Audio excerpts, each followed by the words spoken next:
Good morning, po-program na po natin yung inyong Ford Fiesta, si Joseph, kanyang pang program.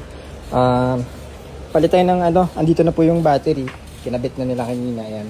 So brand new, syempre with 18 months warranty po yan. Mega Force na DIN44, so special size po yan for Ford Fiesta and Ford EcoSport. Huwag po kayo magpapakabit ng mga 1SM kasi kulang ang voltage niyan, very specific yan, DIN44 ang size. So nakabit na rin yung mga nasa job order, cooling system, timing belt, kompleto po lahat yan, yung mga water pump, brand new. May separate video tayo kasi timing belt nandito sa loob, so nire-timing na rin po natin yan. Spark plugs, gasket, nagpalit na po tayo yan, and cooling system kasama na rin. Radiator, yan, brand new radiator. So ito yung mga pinagpalitang parts, yan.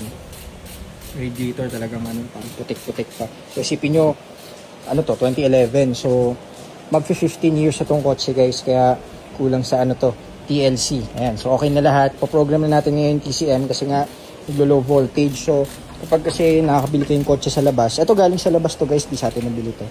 Actually 1 year nilang gamit. Kasi ngayon syempre may mga lumalabas na mga hindi naman siya necessary na problema guys. Isipin nyo 14 years old. So mga part ng maintenance yan actually.